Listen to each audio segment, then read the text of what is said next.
Thank you, Jenny. And now on to our feature presentation, the second annual Black History Month celebration. Thank you to our History and Activities Subcommittee and the many members who worked to put this together. Charlene and Thais Marbles will be our MCs for today. So thank you, Charlene, and take it away. Thank you, Sasha. Welcome, welcome, welcome everyone to our second annual Black History Month celebration.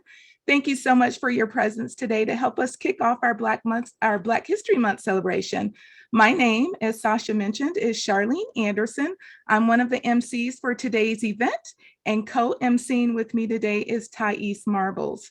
Our producers for today's event are Devon Brim and Tony Rice, who happens to be the co-lead of the History and Activities Subcommittee. We are so glad you could join us today. You know, we set aside the month of February as Black History Month to celebrate the vital role that African Americans have played in the development and progress of American history. However, every day we should be intentional about remembering our history and the contributions we've made.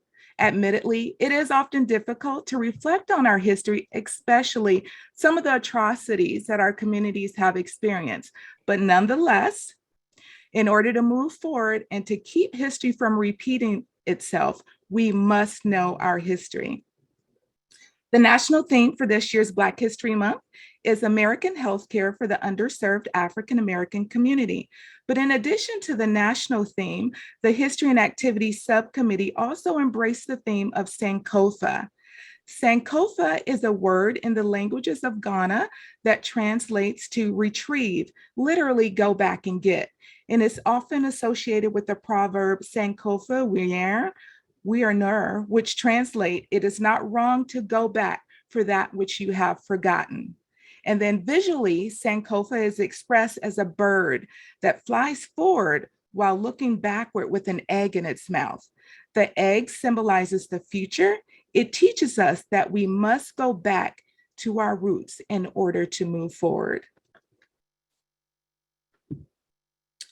All righty, to start our event, Jasmine Jordan will sing the first stanza of the Black National Anthem. The history of the Black National Anthem, as well as the lyrics, will be included as resources on Bill's website for this event. So let me just share just a little bit about Jasmine before we hear her sing. So Jasmine was born in Monterey, California on February 8th of 1990. She moved a few times while her dad served in the Army. She's a native of Thurston County. She went to elementary school and high school here in Lacey. She attended Timberline High School and graduated. And then she also went to the University of Pacific to pursue a business degree, as well as a concentration in music management. Jasmine has over 1,000 streams, 100,000 streams, 2 previous EPs, and numerous singles in her discography. So let's hear Jasmine sing. Lift every voice and sing till earth and heaven ring. Ring with the harmonies of liberty. Let our rejoicing rise high as the listening skies. Let it resound loud as the rolling sea. Sing a song full of the faith that the dark past has taught us. Sing a song full of the hope that the present has brought us.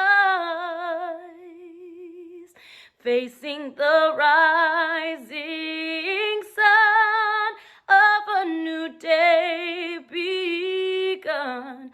Let us march on till victory is won. Oh, that was absolutely beautiful. That girl can sing. Everyone, if you enjoyed Jasmine's beautiful voice, so show some emoji love or some Computer love. Thanks, Charlene. That was beautiful. Next, we will watch John Legend and Common as they perform Glory.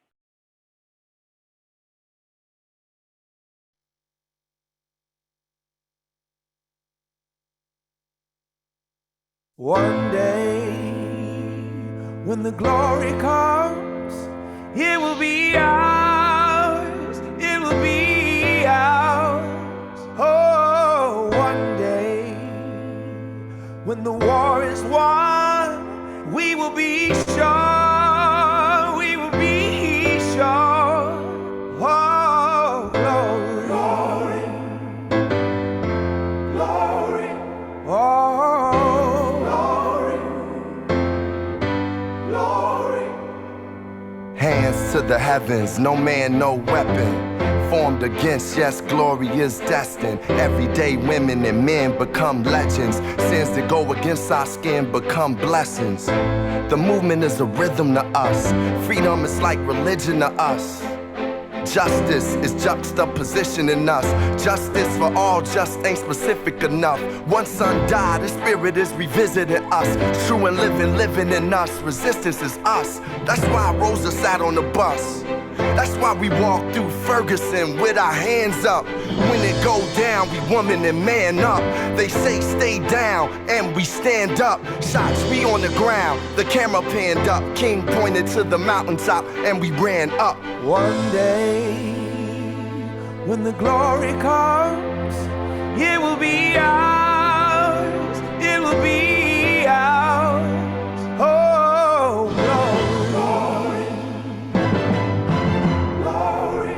Oh, glory, glory. Now the war is not over, victory isn't won, but we'll fight on to the finish, and then when it's all done, we'll cry glory, oh glory, oh.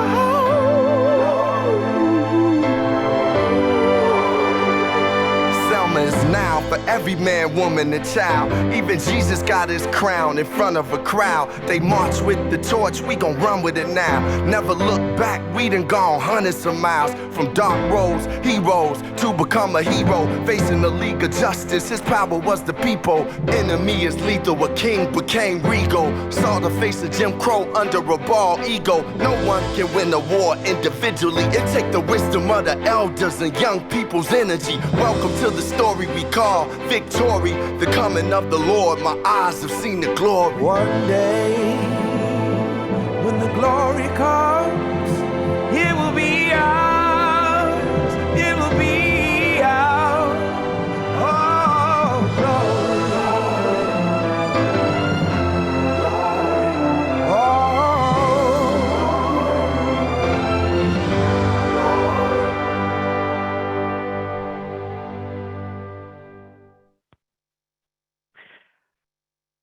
Wow, what another amazing song. You know, sometimes all it takes is a little bit of faith and hope to stay the course. That song definitely gives me hope. I know one day it will be us. We will be victorious and glorious. As previously mentioned, the national Black theme for this year's Black History Month is American Health Care for the Underserved African American Community. One area specifically where African Americans have been underserved is mental health. Our ancestors were and still are a strong and resilient community by necessity, even when they weren't at their best mentally. The Black community suffers from an increased rate of mental health concerns, including anxiety and depression. In the first 14 minutes of this video, Dr. Joy Leary speaks to the post-traumatic slave disorder. You definitely want to tune in to hear what Dr. Leary has to say.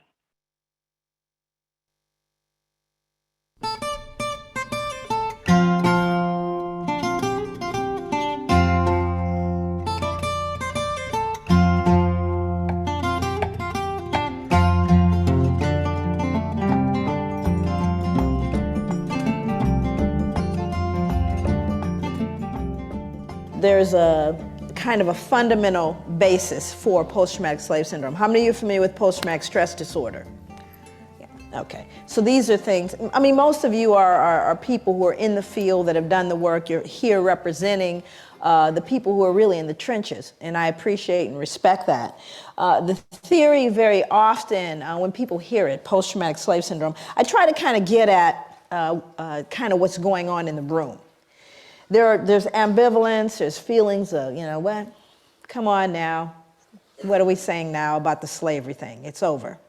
You know, get over it. You know, we're done. We have that kind of feeling. And how possibly is she drawing a connection between something that happened so long ago in contemporary society?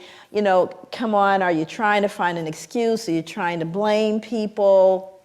You know, these are the natural kind of knee-jerk reactions to hearing the term post-traumatic slave syndrome. However, I would submit to you that, you know, it's based on research. So I did about 6 years of research specifically looking at violence.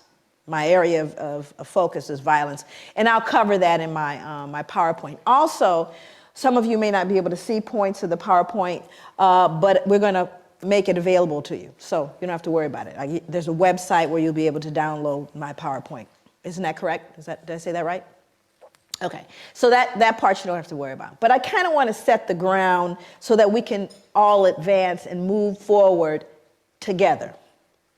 Now, the reason I do that and the reason why I began that way is because there's an assumption, a fundamental assumption in a room this size with people very well educated, people very well exposed, that we're all entering this discussion at the same level.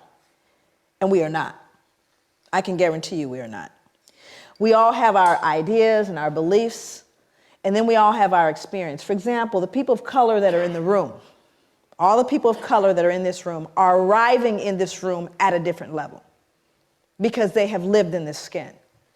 And we're rarely given any kind of appreciation or understanding of what you have to live with walking through the world with this skin. So you kind of come in at a different level of awareness about the discussion.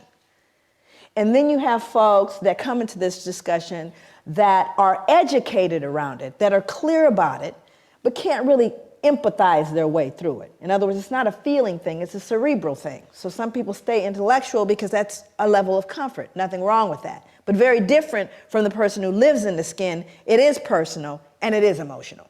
Okay, so all of that's going on in this room even before we get started. But as people committed, you know, it may get a bit uncomfortable, but that's okay because it's been uncomfortable living in this skin. It's been uncomfortable. And we have to learn how to deal with that discomfort and stay in the room. So when we look at the fundamental premise of trauma and we understand the nature of trauma, we know that there have been other groups that we've looked at the etiology of contemporary behavior based on multi-generational trauma. One group, Jewish Holocaust, families of Jewish Holocaust, and the fact that the Jewish community is very, very clear about honoring that Holocaust. So much so that Spielberg will probably make another movie. And I'm not mad at him. Because what he's doing is ensuring that the generations that come will never forget the Holocaust and its impact upon Jewish people. You'll look at folks throughout the world, even Aboriginal folks in the United States, where more focus is being done on what colonialism has done. We've looked at Japanese internment. We've looked at Australian Aboriginal folks. We've looked at multi-generational impact of trauma on people who have had tragedies like the tsunami victims. We'll look at everybody. But when it comes to looking at Africans, there's a visceral response. Oh, come on, let's not. Why are you? And it's a curious thing as a social scientist to me that you get so much pushback when you talk about Africa. And we look at the legacy of slavery. You get so much pushback, but more importantly is why do you get the pushback? See, as a social scientist, I'm less concerned with the material, which I'm clear about. I'm more interested in why the behavior. Why is there such reticence at looking at this issue? And the answer is, when you peel back the layers of this, we peel back everybody's layers. Everyone gets naked in this room, and that's not always comfortable. It's also very comfortable to talk about the other's pathology. And the reason why I think that becomes important is so that when we begin to engage in this discussion, we don't find ourselves falling victim to the fear, guilt, all of that stuff that's not useful to anyone. It's not useful. This means we're going to peel the layers back. And while 246 years, as it were, in American history of American chattel slavery, starting with 1619 to the ratification of the 13th Amendment in the United States, we're looking at 246 years of American chattel slavery. And it's very comfortable, and I think to some degree people can say, you can't have 246 years of trauma and expect that nothing happened, especially when that trauma was followed by more trauma, especially given the fact that there was never a point of healing. Not difficult to do the math here. This is not deep and philosophical. It really makes sense. But you know what else is true? You can't have 246 years of folks engaged in a traumatic experience that were white that went unaffected. That means everybody has been affected and infected by this thing. So that's the part that gets uncomfortable, because it's usually okay to look at the other. We're going to look at everybody. This is going to be one where we really show the elephant in the room, and only for the purposes of recognizing that unless we do so, none of us can heal. This is not a process that any of us can do individually by ourselves. This is a collective process. And so therefore, we're all going to be engaged. And it's not just a pointing of fingers at anyone. It's recognizing that you and I, all of us, have been impacted by historical multi-generational trauma. Now, let's look at it very specifically.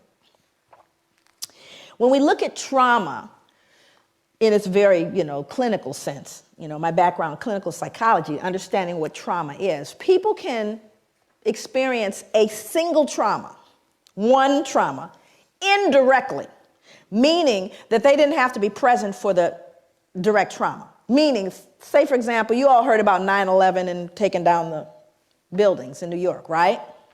Yes? 9/11. Everybody in the world got told about that. Matter of fact, I think everybody in America got diagnosed with post-traumatic stress disorder as a result of that. But I would submit to you we were traumatized long before that. But there were individuals that were at ground zero, and I know them. My niece was in one of the buildings. So she decided, while she was in one of the buildings, they kept telling her, just stay where you are. They kept saying, stay where you are. We think people should stay where they are. She said, and everything in her mind said, get out. So she got out. Matter of fact, she leapt over the security guard to get out of the building. And it's a good thing she did. But during that time, there were people at ground zero, for example, like my niece. And there were people who watched it on television. And then there were people in other countries who heard about it. So there are varying levels of understanding around this trauma that happened in the United States.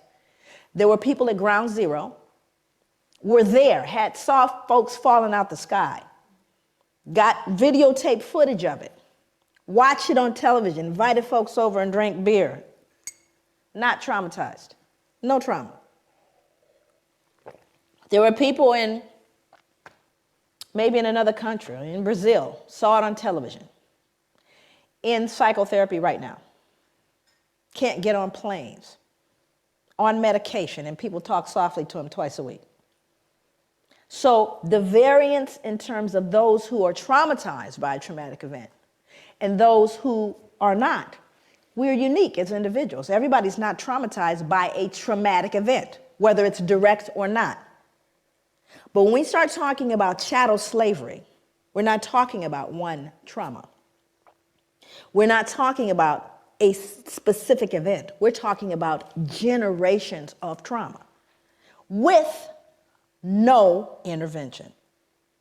Based on what I know about sugar plantations, tobacco, and the Caribbean, what I know about American chattel slavery and the plantations there, does anyone right now ever recall mental health assistance to slaves? Anybody remember sending in the therapist after I sold off your son, daughter, raped folks? At any point? Never. Second question. After slavery was officially over, now you're free. Anybody remember any therapy then? We know it's been rough, it's been deep for you, it's been difficult. We're going to do a little group therapy. Anybody remember that? That would be no. Number 3, after slavery officially ended, both in the States, in the Caribbean, the British ended, do you remember whether or not trauma continued? Did the trauma continue for people of African descent? I need to know. Okay, so now let's do the math. Hundreds of years of trauma, no treatment. Freed, more trauma, no treatment. What do you do the math? Do you think there may be residual impacts of that trauma? Of course there is. It didn't end, friends, and it hasn't ended yet. So I think on one point, African people and people of African descent are extremely resilient. Matter of fact, I think we're a miracle. Far be it for us to pathologize or to look and cast this idea of weak and sick people. Oh, on the contrary, I'm profoundly resilient because we've done everything we've done thus far with no help, with not even the ability to have this discussion. As though it were possible, we escaped injury in all those hundreds of years and the years that follow. So this kind of journey I'm going to take you on is going to be one that really gives a perspective on what this trauma was, what it looks like, and clinically, what is post-traumatic stress disorder? What does it look like? Now, let me give you a little snapshot. We'll get into it in more depth a little later. But post-traumatic stress disorder, if in fact you are diagnosed with that, again, remember, direct or indirect trauma, here are some of the symptoms.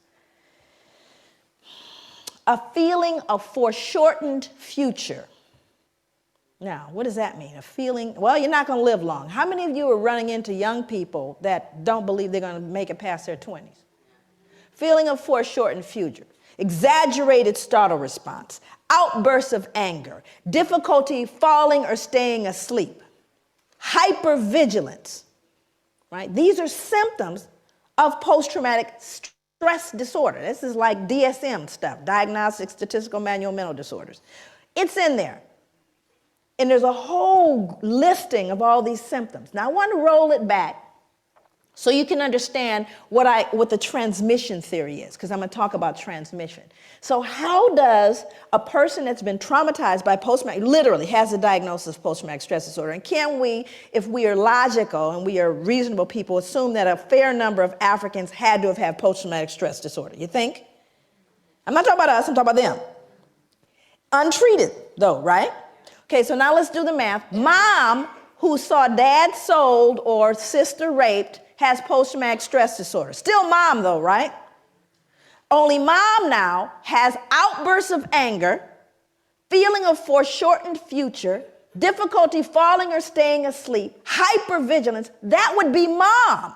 Now, Johnny or Mary or Shaquisha did not have the original trauma. But what are they learning? This is called social learning theory. What am I normalizing? Exaggerated startle response, outbursts of anger. Are you following me? So I didn't have to be traumatized. Now, the other thing is, do you think Johnny and Mary got traumatized too? Do you see? So what happens in your environment, you learn from the significant others in your environment. And if they're broken, guess what you're going to be? You're learning from broken people. And you're normalizing that behavior. And then it becomes, years later, 2008, that's their culture. That's just the way they are. That's their culture. So there's poison in the cookies, right? But how are you going to tease out that poison? That means you have to look at the etiology of the behavior, which is what I spent many years doing. And it's not rocket science. This is not deep. Like I said, this is not required that, someone has, it's just common sense. How many of you in the room think you can cook?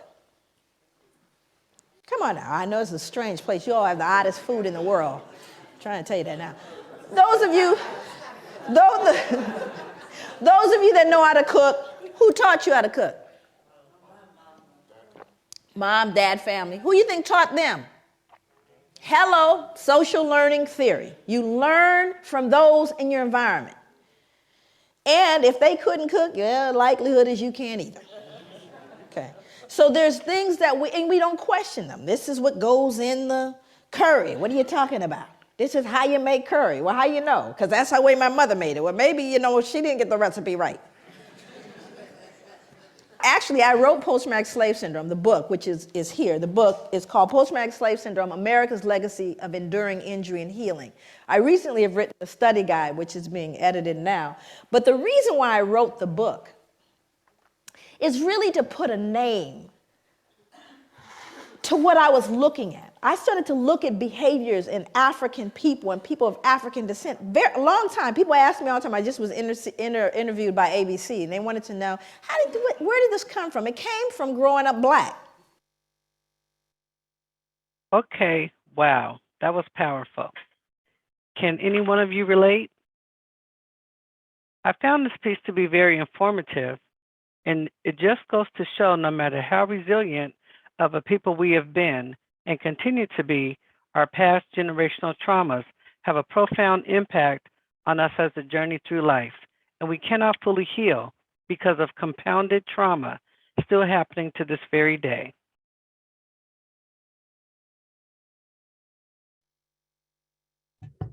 Thank you so much, Thais. That was definitely powerful. I hope everyone has an opportunity to listen to the full hour and so of this video. The links and everything will be available as resources.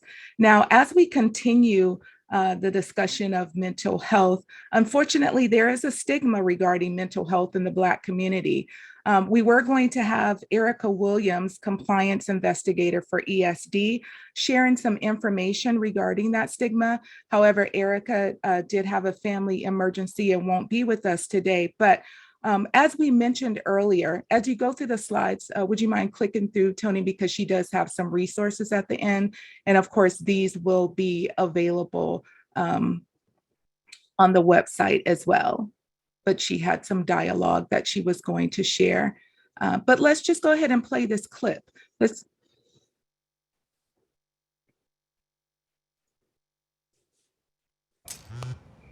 Hey, Noah, how's it going, my friend? Why you calling so late? Just got back from a date. Yeah, how'd it go? Dinner roll. Oh my God. She said, I want a man with a bigger throat, and then she left. Oh, no, I'm sorry. I could set you up with someone who wouldn't judge you for choking on a dinner roll. Really? That's a very specific thing to know about a person, but I would love to meet. He's a therapist. Damn it, I should have known. Look, will you stop with the therapy thing? What happened to my hype man? Hype man? Yeah, you. The guy I call after dates to hype me up? Don't sweat it, bro. You got this, brother. Brother! I'm just trying to help. What response do you want from me? I want you to say I'm good and to call me brother, and we could just keep laughing and talking like we always do. Okay, you're good, brother. Well, it doesn't work if I force you to say it. I want you to want to say it. The reason why there are therapists is because they are trained and they provide a safe space and can say things that friends can't. What is it that you can't say? Nothing. I'm just saying maybe I can't say, or I don't know what I can't say is all I'm saying that I can't say. Are you struggling to avoid conflict again? Of course I am. Look, if I try this therapy thing, will you please just go back to normal? I want my hype man back. Yes, that's all I want. Then I'll do it. Yes, my brother. Now see, that's the brother I was looking for.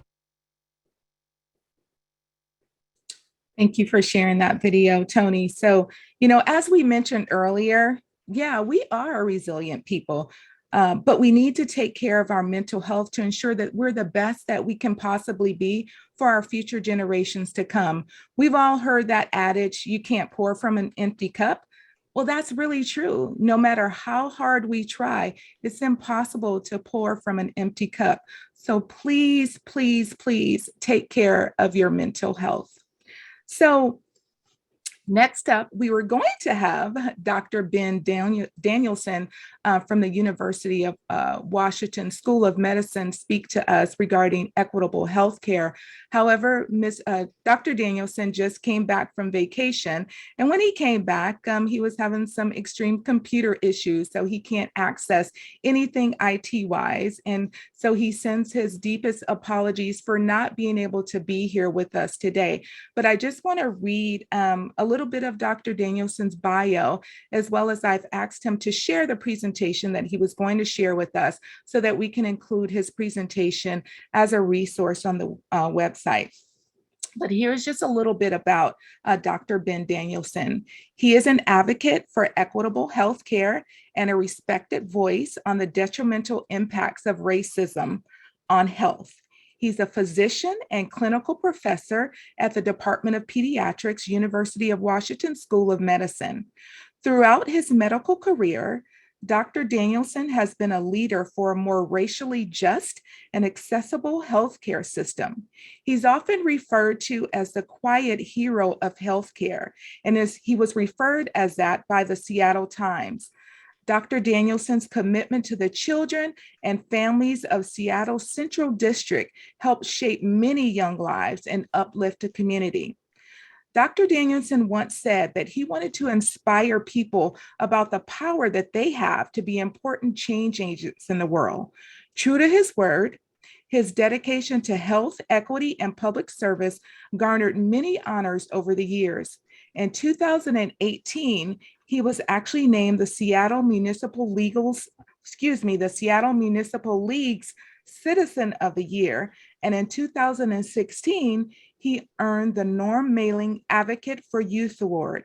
He sits on many nonprofit boards and has served on several mayoral task forces. So Dr. Danielson is definitely a pillar in his community.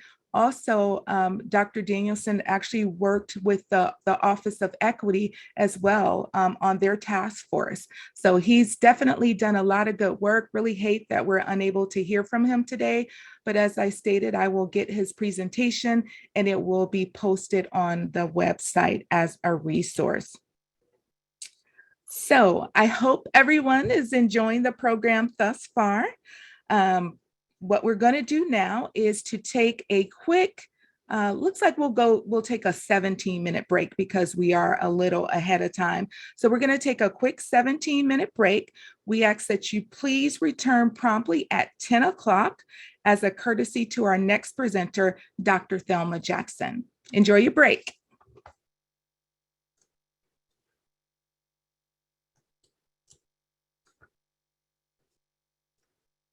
Clap your hands, everybody, if you got what it takes. Cause I'm Curtis Blow, and I want you to know that these are the breaks.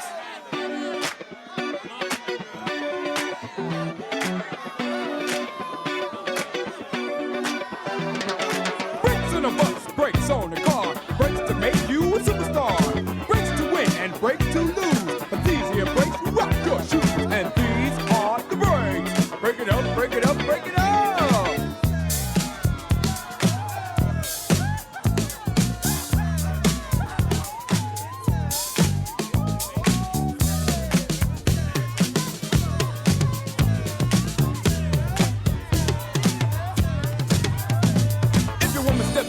Another man, that's the race, that's the race. And she runs off with him to Japan. That's the race, that's the race. And the IRS says they want to chat. That's the race, that's the race. And you can't explain why you claimed your cat. That's the race, that's the race. And Ma Bell sends you a whopping bill. That's the race, that's the race. With 18 phone calls to Brazil. That's the race, that's the race. And you borrowed money from the mob.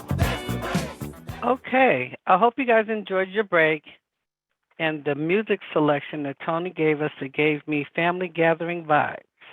Next on our agenda, we have Dr. Thelma Jackson. Dr. Jackson will be sharing some information on Blacks in Thurston County.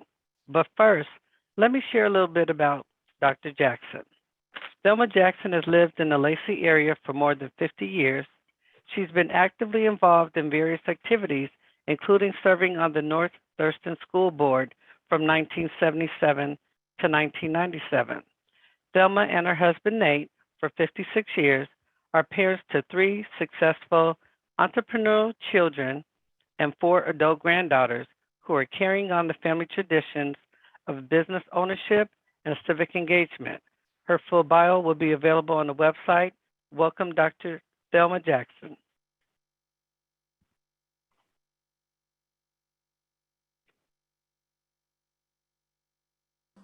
Greetings to all of you this morning.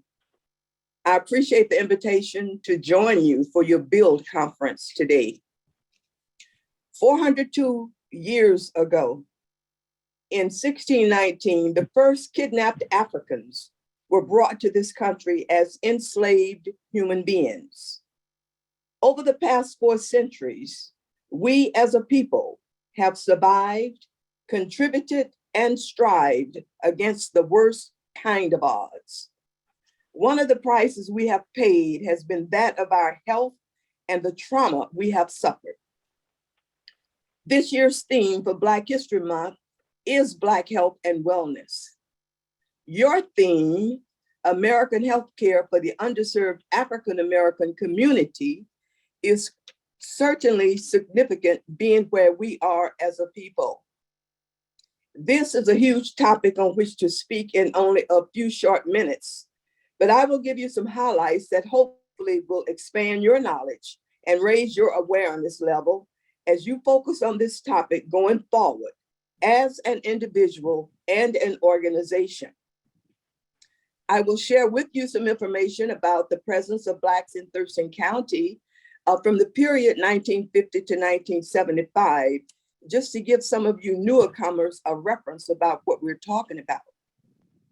But to talk about the history of our people and this topic of health, we must realize that racism, inequality, and healthcare for African Americans are inextricably intertwined. And we have to recognize that as we move forward. To give you a little bit about the healthcare situation, before I talk about the period 1950 to 75 for Blacks in this area. While the spotlight right now may be on the disadvantages of African Americans faced while fighting the novel coronavirus, COVID-19, they are also disadvantaged throughout the healthcare system when combating other diseases.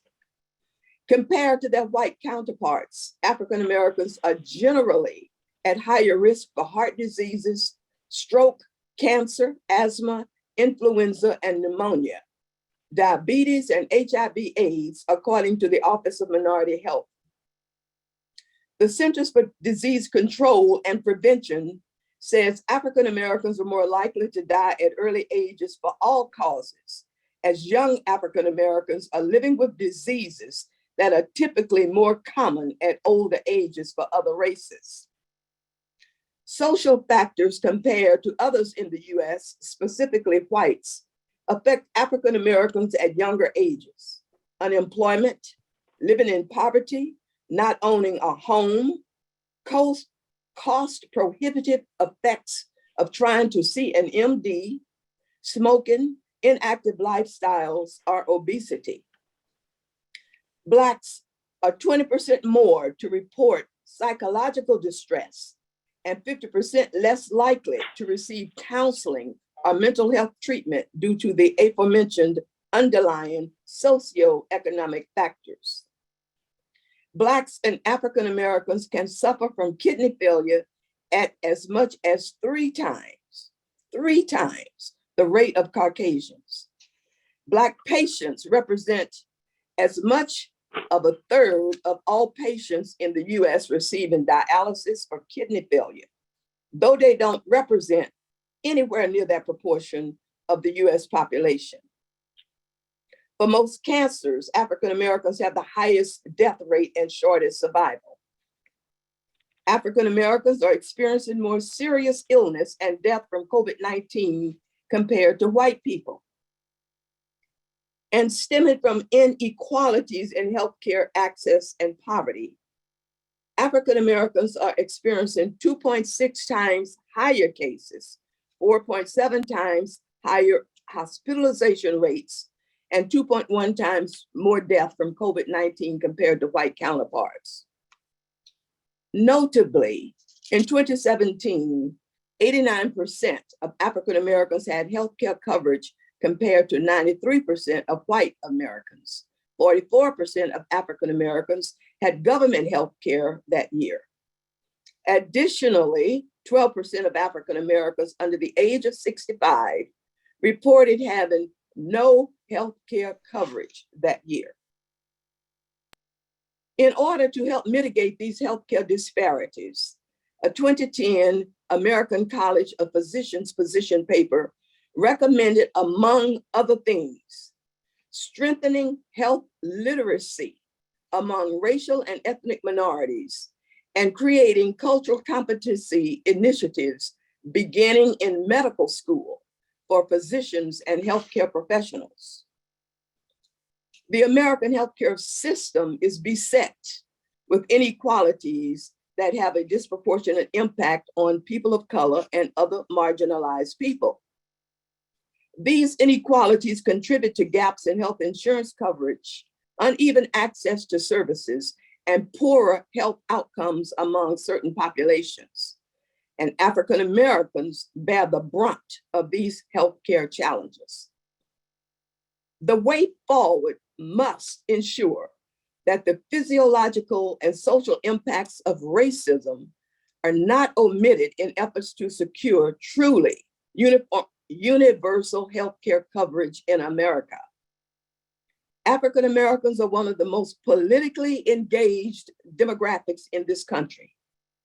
Addressing their unique challenges and perspectives, including the pervasive impacts of racism, must be included in health reform efforts. Despite coverage gains, remaining healthcare challenges exist that have a disproportionate impact on African Americans. In spite of increases in health insurance coverage under ACA, disparities still exist across health conditions when comparing African Americans and whites, including maternal mortality, infant mortality, heart disease, diabetes, cancer, and other health issues. Social factors, including economic disadvantage, inequalities in education, and lack of access to health care impact a person's ability to lead a healthy and productive life.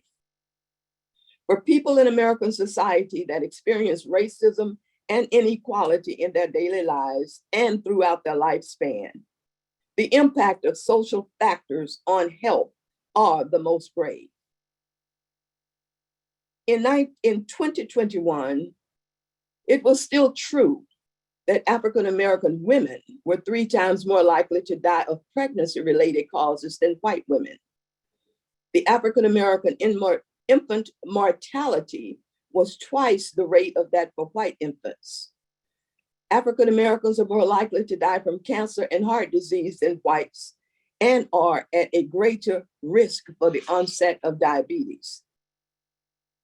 Healthcare provider shortages are also at issue. Due to residential segregation, majority African Americans are more likely to lack hospital and other healthcare providers. Therefore, place matters. When healthcare providers are located within majority African Americans' neighborhoods, they tend to offer lower quality care. Certain social factors have important implications for health risk and the ability to attain health insurance coverage. Poverty, income inequality, wealth inequality, food insecurity, and the lack of safe, affordable housing are just a few. Another important social factor leading to poor health outcomes and economic disadvantage among African Americans is racism. Not only because it is a stressor, but it impacts who gets what in America, particularly healthcare. Racism's wear and tear on African Americans are huge factors on the state of our health. African Americans have endured racism within American society for hundreds of years.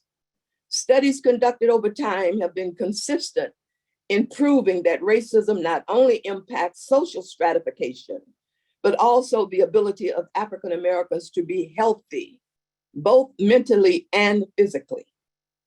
This burden a burden that is indeed inescapable for Black people in this country, causes African Americans to die prematurely and experience chronic illnesses and mental health challenges at higher rates than whites.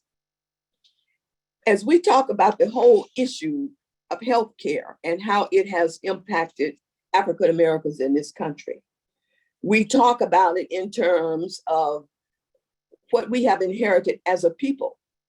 And we realize that these things are not going away. And as we look back on what that has meant to us and how we process all of that today, we learn from it that our issues are unique and specific to us. And as the previous speaker talked about, the syndrome that we all endure, the trauma that is a part of our lives and the story of our lives. So when we think in terms of moving forward, when we think in terms of trying to figure out what's going to make a difference in our lives, how are we going to cope? How are we going to deal with all of the things that we have not had a chance to process as a people? We have not had a chance to debrief. We have not been formally apologized to for the issues of enslavement that have been a part of our history in this country. And as we talk about how do we change the script so that future generations aren't dealing with the same syndromes that we've been confronted with as a people, even 400 years since the introduction of enslavement to this country and into this society. And that brings me to talk about a current project that I am involved in here in the community. And in the introduction, you heard that I've been a part of this community for over 50 years now. Right here in Lacey, the northeast area of this county.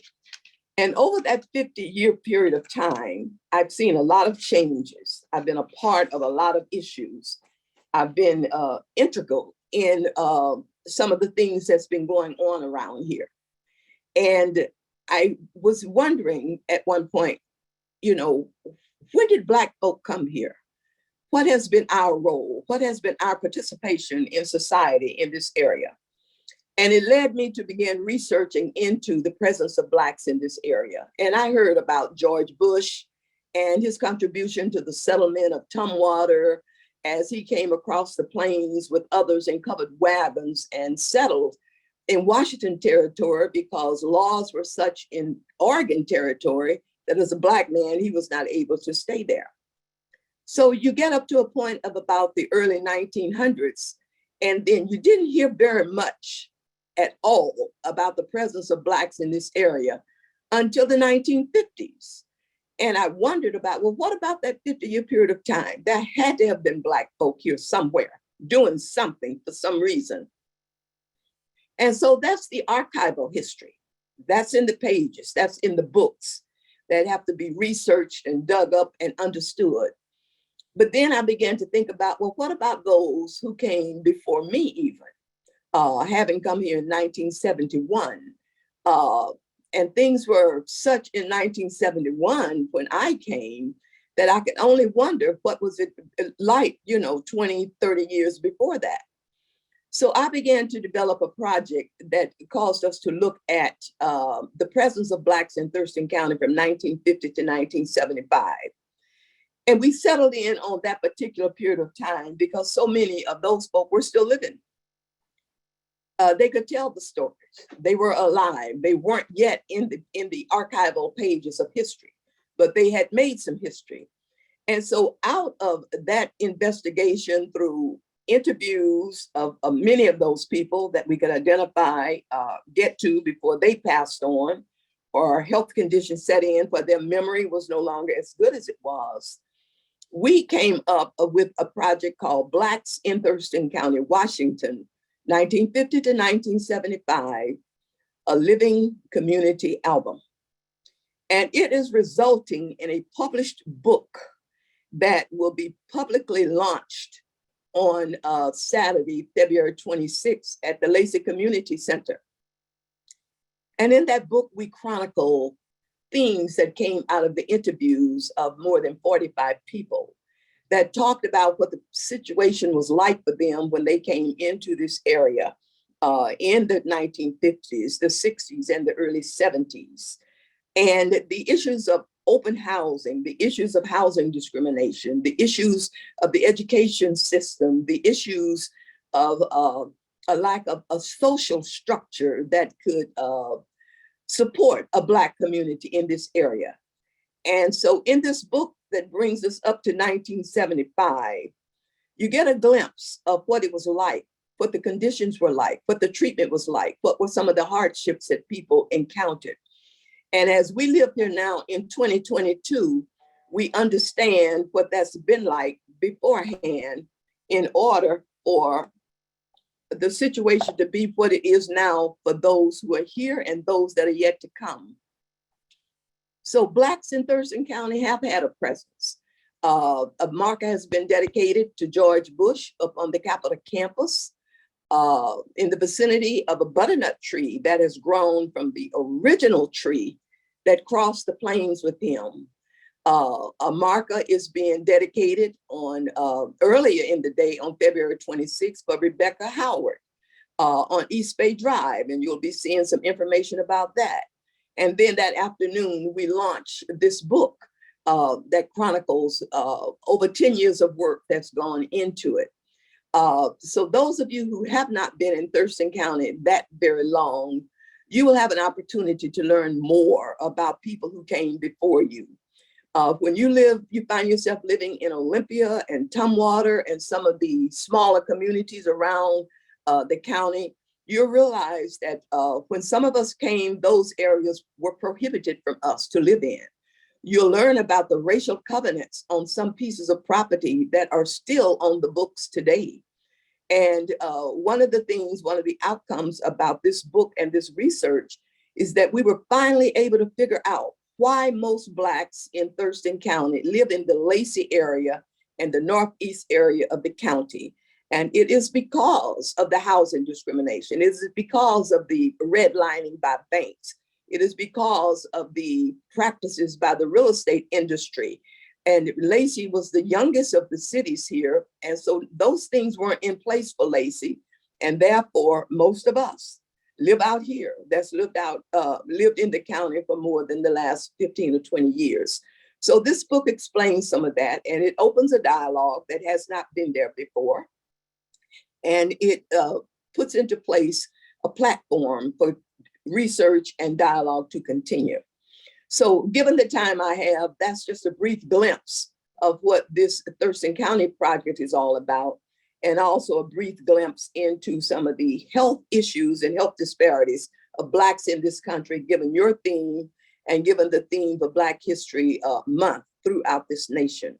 So thank you so very much. And you can see just how important this topic is in our communities. So on this occasion of Black History Month, we must be cognizant of the cumulative historical practices of racism, discrimination, inequality, and other social ills that come to rest on our health ills as well today.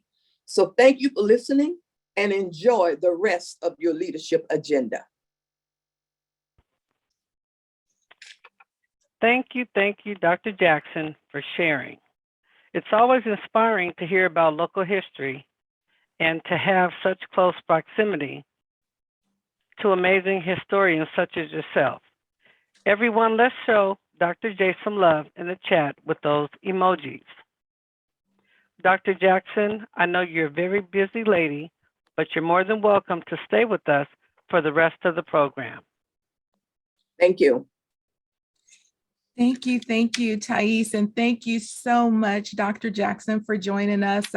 Dr. Jackson and I have said once this month is over, we're going to sit down and have some coffee together or lunch, and I just cannot wait to sit down with Dr. Jackson and just learn more about the county in which I live in, Thurston County. So I'm really excited about that, and thank you so much once again, Dr. Jackson, for coming to join us today. Thank you for inviting me. Yes, indeed. So, all right, now for a little healthy competition, we're going to have a little fun with an educational activity. So here are the instructions. you're going to be broken out into breakout sessions. So each breakout room will be given 16 questions to answer.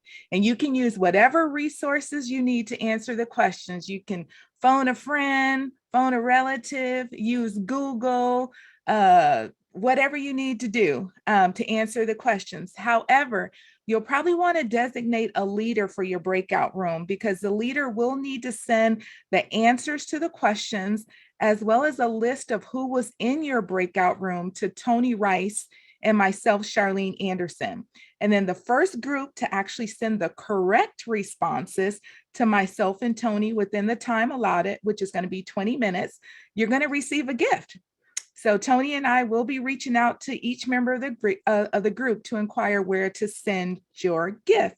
So good luck to you all, and the breakout sessions will begin soon, and they're going to be for 20 minutes. So looks like you'll be back at 10:42. Good luck. We'll be receiving gifts directly. So thank you so much for competing in that fun little activity. And these questions, as well as the answers, will also be available on the website. All righty, Thais. Okay. Rap and hip hop music is a part of our Black history. For decades, hip hop has spoken truth to power and challenge the status quo. Protest and resistance have been common elements of this music as we fight for racial equality and the changing conditions that shape the lives of many Black people.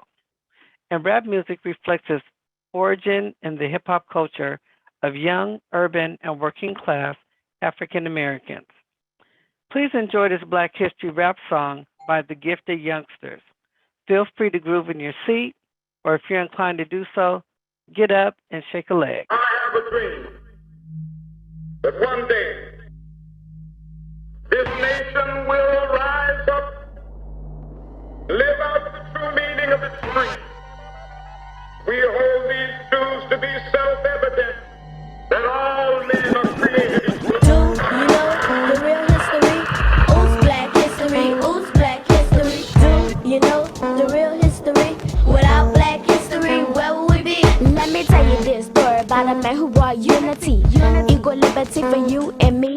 We shall overcome is what he sings. You guessed it, his name is Dr. King. Non-violence is what Martin stands for. It doesn't matter if you're nice or you're hardcore. He here for peace, not to start a revolution. He had a dream for the whole entire nation. He had a dream, but I had the fuss. It doesn't matter if at first you got tossed to the back of the bus. Can't dream about the freedom that you didn't have. Didn't listen, he left in the body bag. The past, it disturbs my nerve. If you're Black in a restaurant, you didn't even get served. He made a difference with the goodness that he bring. Thank the Lord for Dr. Martin Luther King. Do you know the real history? Oops, Black history. Oops, Black history. Do you know the real history? Without Black history, where would we be? Do you know the real history? Oops, Black history. Oops, Black history. Do you know the real history? Without Black history, where would we be? There was this other man. He is the best of civil rights activists, and his name is Malcolm X. It doesn't matter if you're white or black. If he dish out and lick, you have the right to hit him back. In 65, they burned this house for fun. You better run, cause he's coming with a shotgun. Not promoting any violence in the neighborhood. Malcolm X died for the cause. There was this other lady. You see, she is bold. She is the one who invented the Underground Railroad. She left people in the days to try to figure out how she was able to free 300 slaves. She went to the woods, through the woods. You know she is good. She even went through my neighborhood. She is the greatest. Her soul lie in me. Thank the Lord for Black history. Do you know the real history? Oops, Black history. Oops, Black history. Do you know the real history? Without Black history, where would we be? Do you know the real history? Oops, Black history. Oops, Black history. Do you know the real history? Without Black history, where would we be? There was a bus incident from the start. The civil rights movement with Rosa Parks. She She didn't give up a seat, so they put her in jail to rot. It struck a nerve to start the Alabama boycott. She's the mother of movement and sweet, so why you want this pretty girl to give up her bus seat? She made a difference in society, and that's the way she made a place in black history. Don't forget about Douglas of the John the Truth. Carver and the Bowles, they educate the youth. Nikki and Maya, Alex Walker and Hughes, they are writers. They look throughout all the schools. The moral of this story is simple and clear. To teach black history supposed to be all year. Without history, we blind to the fact. Thank the Lord for black history, and that's a wrap. Do you know the real history? Oops, black history. Oops, black history. Do you know the real history? Without black history, where would we be? Do you know the real history? Oops, black history. Oops, black history. Do you know the real history?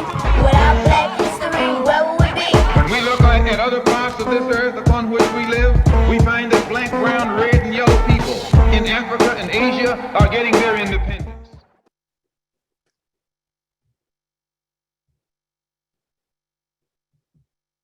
Okay, how many of you remember that background beat? I found myself wanting to get up and prep. I saw you, Charlene. By show of hands, who remembers the prep?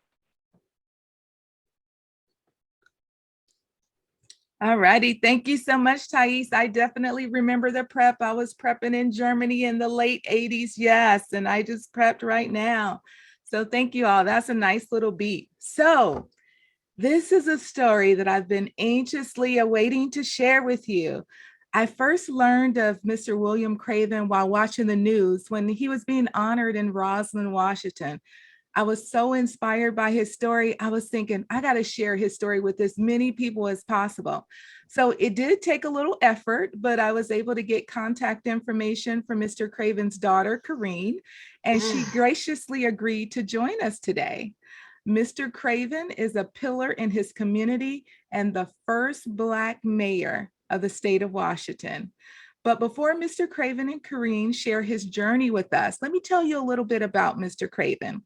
So Mr. Craven, Will for short, was born in Roslyn, Washington. His father, having moved to the town of Roslyn from Texas to work in the coal mines. Roslyn's population had once been about 22% African American. By 1975, except for Craven's family, there are only a handful of Blacks still residing in Roslyn. In 1966, Mr. Craven married Virginia, another Roslyn native. They married just 1 year after it became legal for Blacks to marry whites. They had 6 children and many grandchildren. A younger Will Craven wore many hats. He was a janitor at the local school, grave digger, basketball, football, and baseball coach, and a handyman. He was a constant presence in the community to all people who needed him. Mr. Craven was on the city council in 1975. In June of 1975, the mayoral position was vacated. William Craven was appointed and then ran and won with a landslide of 76%. Becoming the first Black mayor in the state of Washington, being elected by a white majority. Will Craven opened doors for many people of color. He continued to serve in his many roles and added one more.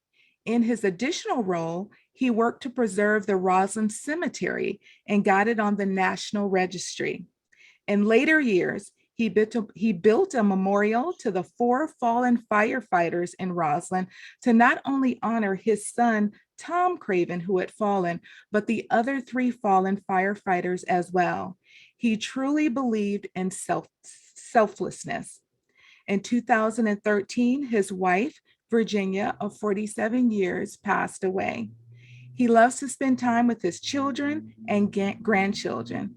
And at the young age of 83, he is still helping people around the town of Roslyn and maintaining the Black Cemetery, Mount Olivet. Ladies and gentlemen, please welcome Mr. William Craven and his daughter, Kareen.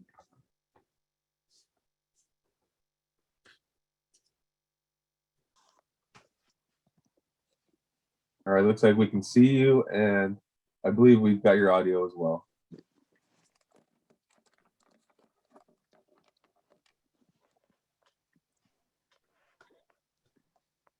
Oh, there you go, Father.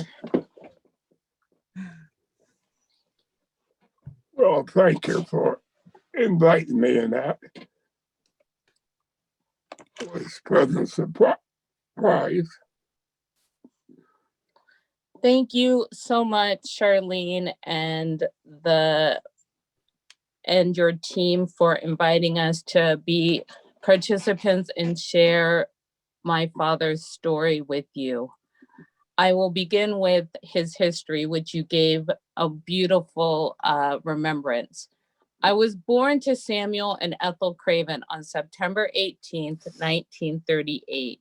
In 1898, Sam Craven came to Roslyn, Washington, along with 300 other Black men to work in the coal mines.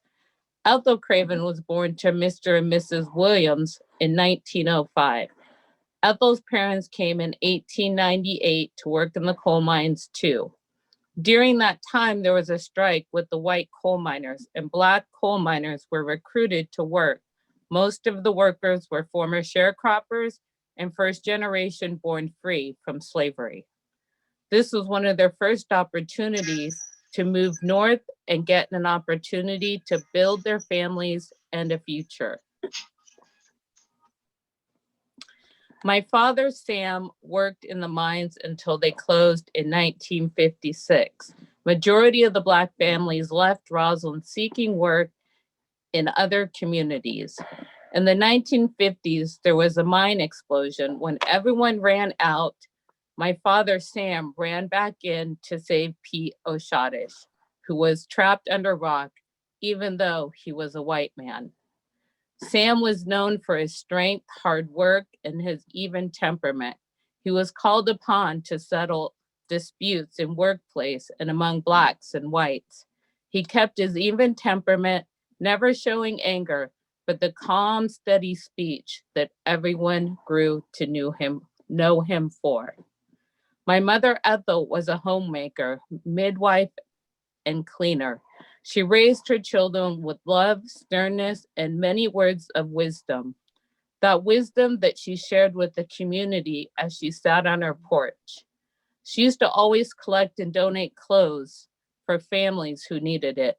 Nothing went to waste in our house. Someone can always use a helping hand, she would say. I recall one time when my mom said to me that she wanted her children to be prepared for the rough life that they would face because of their beautiful Black skin.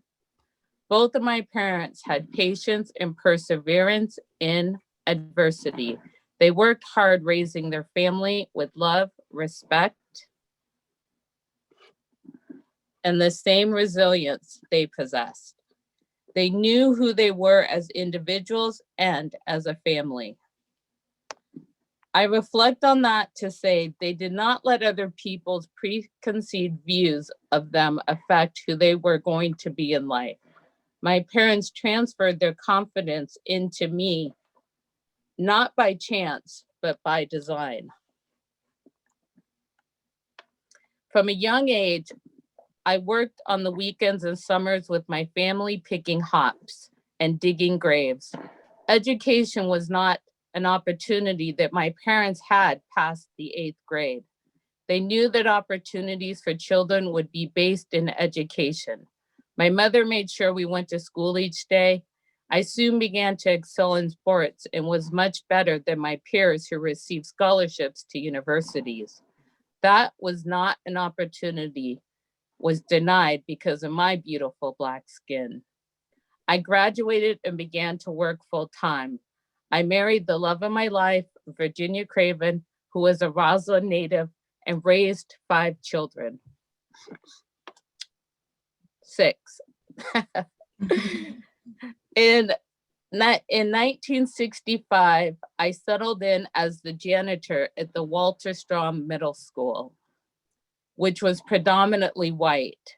On my off time, I continued to help elder people around the community, took up coaching sports.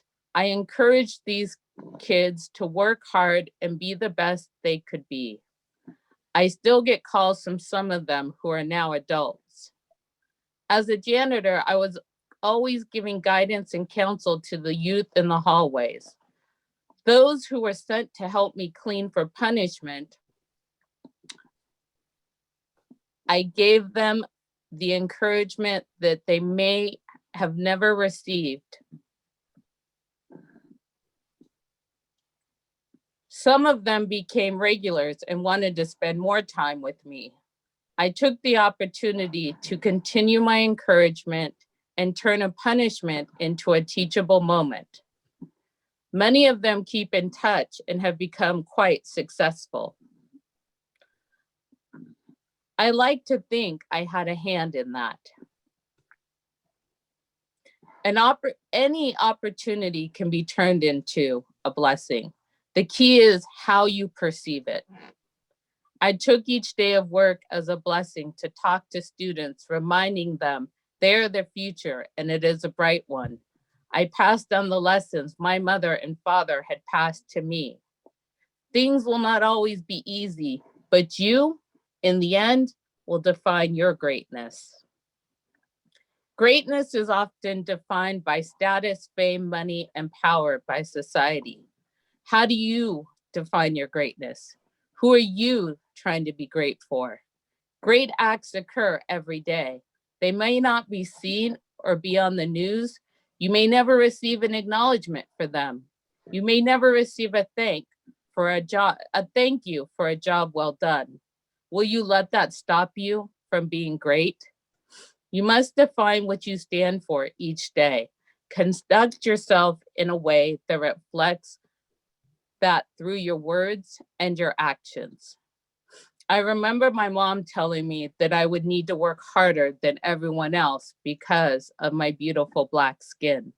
Work harder for a job, work harder for grades, work harder in sports and opportunities. I decided then, just like my mother and father had, I would work harder for myself, family, and community. Not approval or recognition.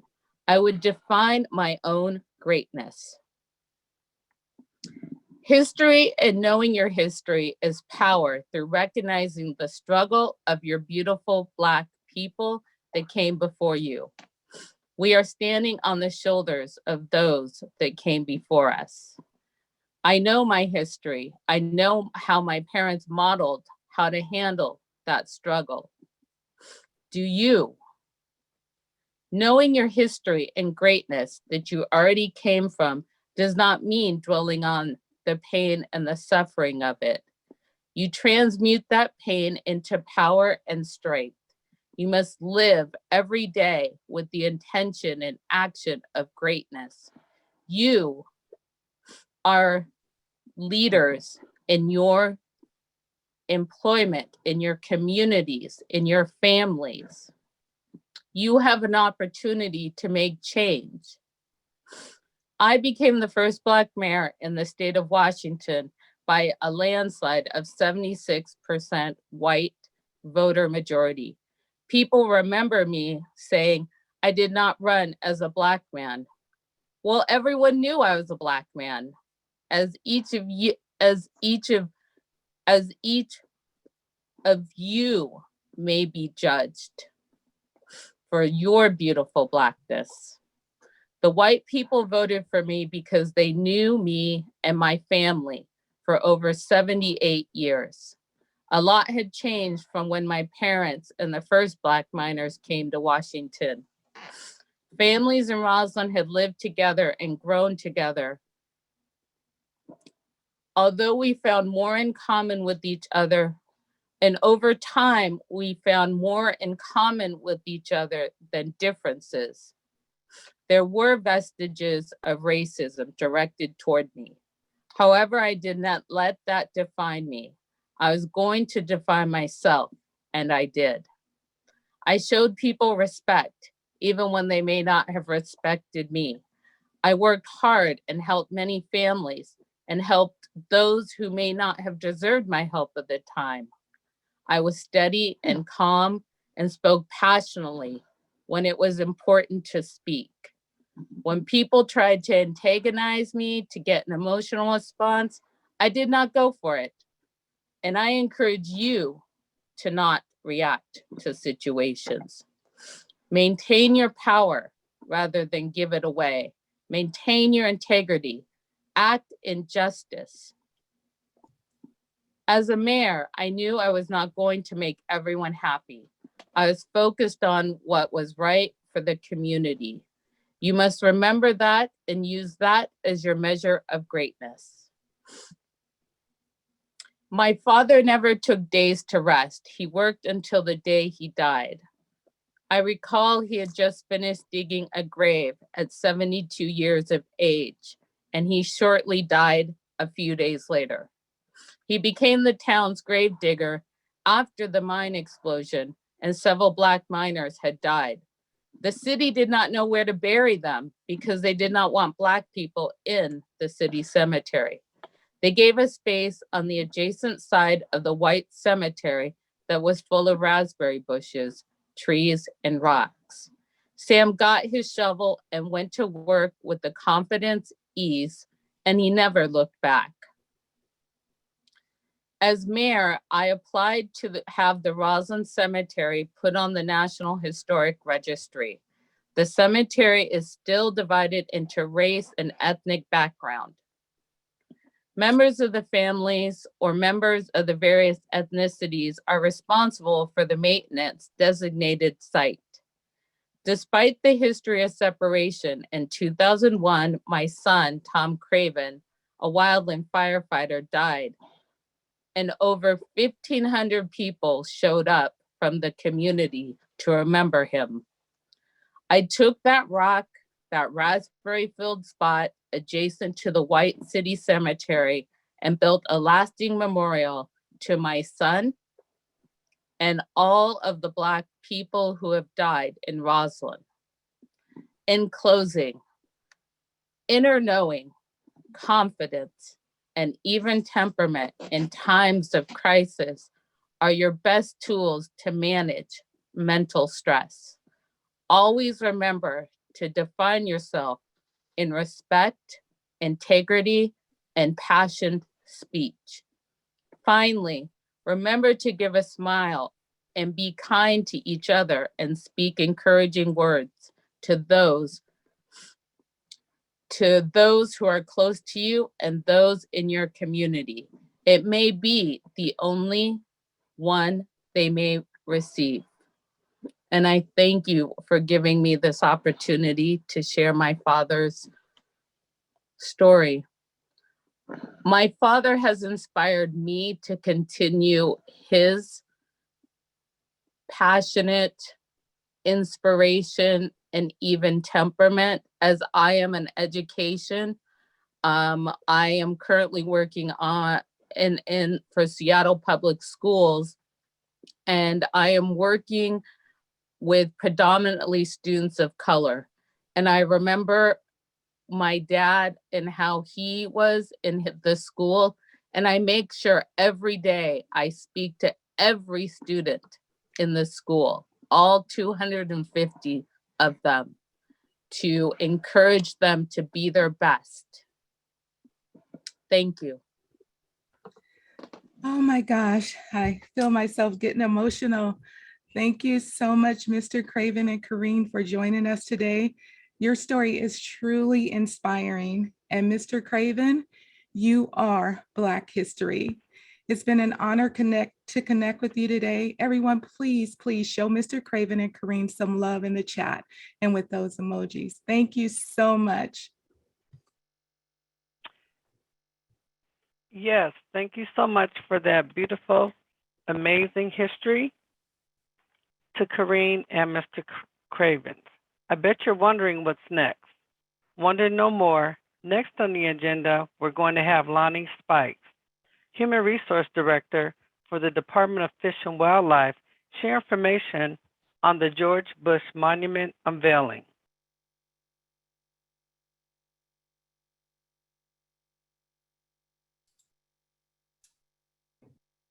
Does everybody hear me okay? Thank you, everyone, and thank you all for this wonderful program. I just wanted to just go back two presenters ago, I'm just taking notes, and I was going to talk about a little bit about the PTSD and the slavery, that PTSD, PT slavery, I'm getting it wrong. The slavery PTSD that an earlier presenter just brought up. And I just wanted to bring up a VA, Veterans Administration study that actually does, and I want to share can I share my screen? I'm not sure if I can share my screen real quick, but there's actual VA, Veterans Administration studies that do note that there is a difference, a larger amount of African Americans and Hispanics and general BIPOC, people of color, having higher rates of PTSD than those of their white counterparts. And that's studies ranging all the way from Vietnam through the Gulf War, through the recent wars in Iraq and Afghanistan. So to the earlier presenter, this, thank you, post-traumatic slave syndrome does matter even today in the 21st century. It just carries through, not only through slavery, through 100 years of Jim Crow and legal discrimination lasting all the way through the mid-70s.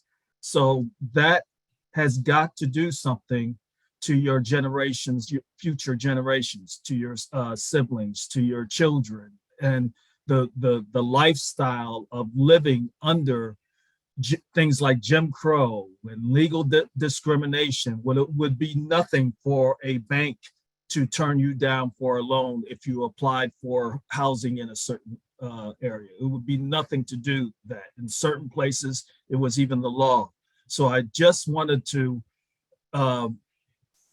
just bring forth that fact, and just know as we leave and go back to our units and our agencies, that is just not all in our heads. Every other day, at least every month, we see an instance of injustice. Just maybe you haven't heard what happened, what went down in New Jersey just yesterday, right in front of our eyes, right in a mall in front of everyone. So that got to do something to future generations. So just like the presenters are saying, keep on rising, and keep on keeping on.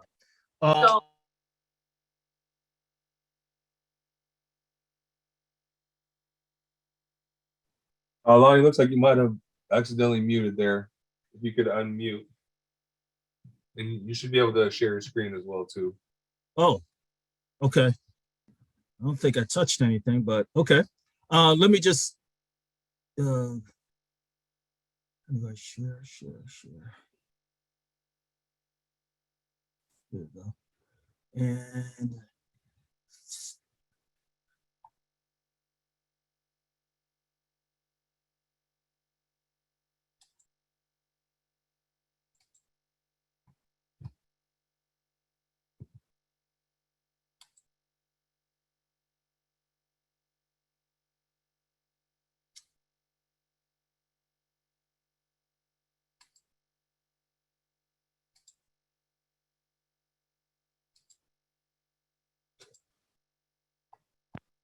does everybody see that right? Okay. Yep. Yep. Okay, thank you. So this is from the VA, studies done at the VA, published by the National Center for PTSD, VA Medical Center, done as recently as 2020. Racial and ethnic disparities in PTSD. Just go down here. And I believe Charlene will be posting this on the website, so I'm not gonna go into this, but I highlighted some just important passages here. Black and Hispanic veterans were found to have elevated rates of PTSD Black Vietnam veterans were found to have greater rates of incident PTSD and Hispanic veterans of current PTSD than white veterans. The greatest severity among Black and Hispanic veterans were later found to be a persistent effect. So just going down some underlying causes of racial ethnic disparities. You keep going and keep going. Oh, I'm sorry. And you can just read into what is causing or what is said to be causing. And it's just what the earlier presenters were talking about, is that, you know, it's like I saw a video. Okay, so I'll stop sharing my screen. How can I stop? Okay. Okay, so I saw a YouTube video, and PTSD is, I saw a YouTube video where PTSD is described as being bit by mosquitoes. And if you're in a jungle and don't have the mosquito repellent on, you're constantly getting hit by mosquitoes, and then you get out of the jungle and you just have mosquitoes once in a while hit you and stuff. Well, in the moment, it's just a gnat bite. It's just a mosquito bite without knowing what you just went through the jungle. So that one bite added to the thousands of others, that makes a difference. And it's like this constant peppering every other day of having to witness injustices, either around you or across from you, or even on the other side of the country. You just having to be exposed, your people being exposed to it. So just like the other presenters said, we're still here, keep on rising. So thank you for the tool. So let me get back to, so about a year and a half ago, I was asked to go on a committee, the Black Historical Society, and no, not the Black Historical, Washington State Historical Society, the Black exhibit, African American exhibit. And I just want to present to you what happened. So let me share my screen again.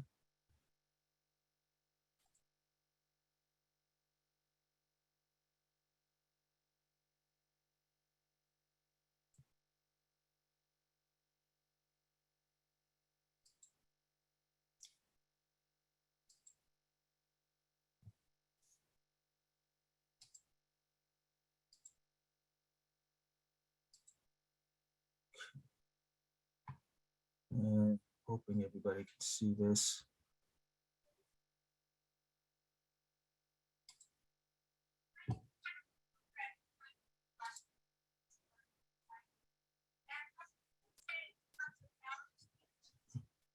Is it possible to turn up the video on the audio on there, Lonnie? It's really hard to hear. Oh, it is? Yeah, you may have to share your computer audio.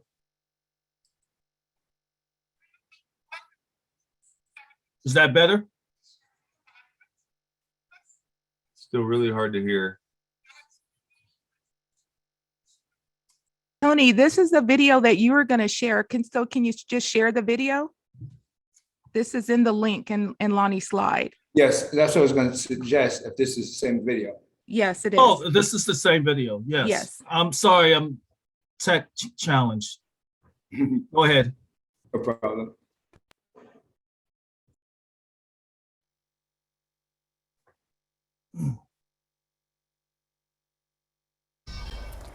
A new monument was dedicated today on state capitol grounds. It's in honor of George Bush, the first Black pioneer to settle in Washington Territory near what is now Tumwater in 1845. Fox 13 photojournalist Frank Camaras has more.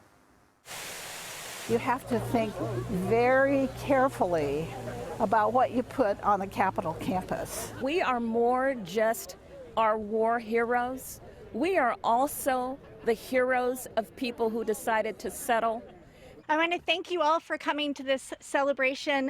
The work that we do here and the buildings here and the campus here is all part of a big tapestry that holds us together and defines us as not only a state, but as a country of who we are. And one of the things I did not see in that tapestry a lot of was me. So when I see this monument today,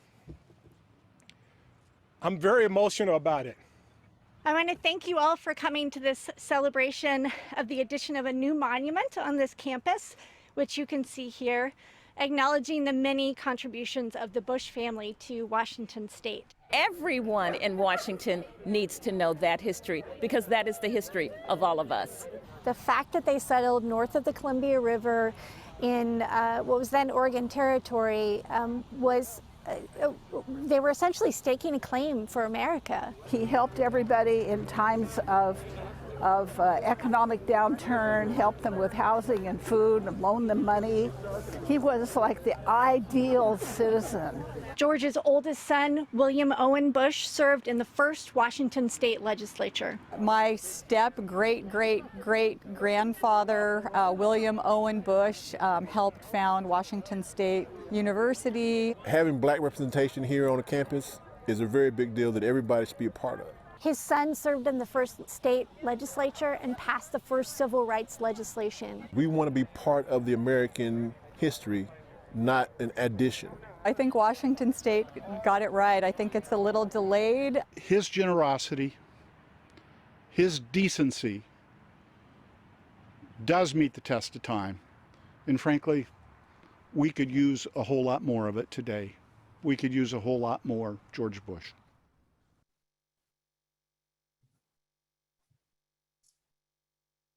Okay, so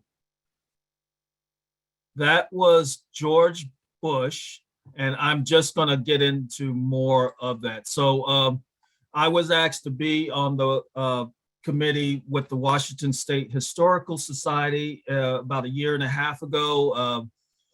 A year and a half ago. I think this was just where COVID just first started.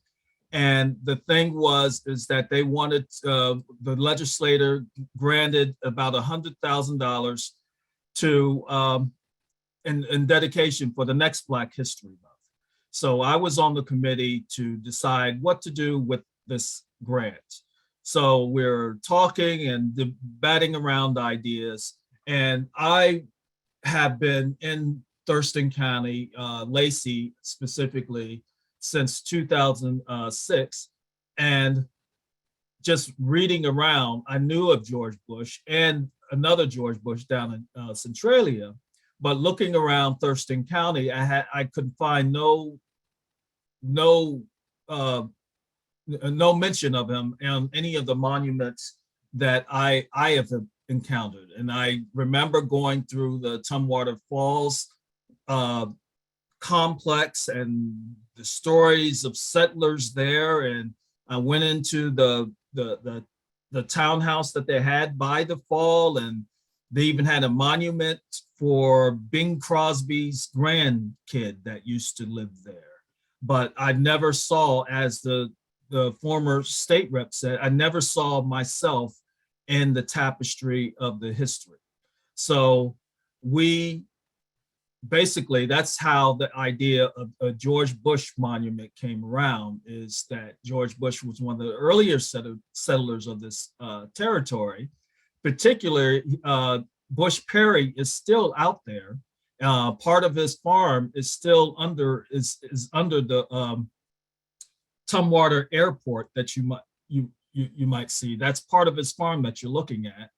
And you can find no or little monuments of him. So that's basically what was pushing the idea behind. So just a little bit about Bush real quick here. So the George Bush Monument was dedicated, as you saw, on November 19, 2021.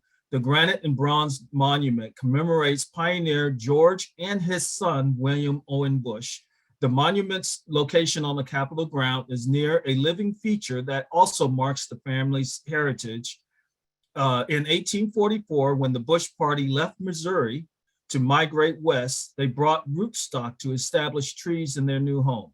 From one of those trees, now more than a century old, a nut was cultivated and was planted on the Capitol campus in 2010. The Bush Monument is located on the lawn south of the General Administration and Helen Summer buildings in view of the Bush butternut tree. So if you go in front of the Helen Summers building where the DCYF headquarters, the WSP, State Patrol, you can see the monument right in front of there and the tree right in back of the monument. I gotta say, butternut trees must grow awfully fast because the tree is huge in the 10 years that it was planted. It's huge. So go by there, check it out. And let me finish the story here. William Owen, George Bush's oldest son, was notably in his own right. He learned the local Nisqually language and served as an interpreter for the first territorial governor and spoke in defense of Nisqually Chief Lishi after the Indian Wars of 1855 and 1856. William Owen served in the first Washington State legislature and considered a founding member of the Washington State University, the Cougars out there out east. I believe their Washington State University is out east, Yakima, is it?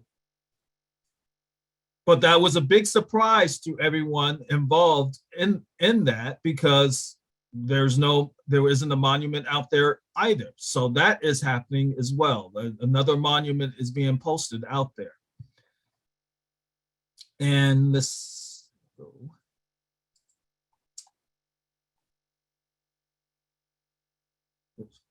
He was instrumental, Owen was instrumental in the passing of the first Civil Rights Act in Washington, known as an act to protect all citizens and their civil and legal rights. It mandated that all persons within the jurisdiction of the state of Washington shall be entitled to the full and equal enjoyment of the public accommodations, advantages, facilities, privileges of inns, public conveyance on land or water, theaters, other places of public amusements, and restaurants, subject only to the conditions and limitations established by law and applicable alike to all citizens of whatever race, color, or nationality.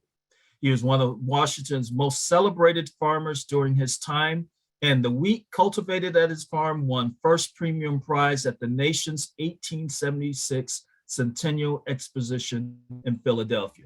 So it's important to note that even, I think Dr. Jackson did note George Bush's trek through Oregon and eventually settling in Washington.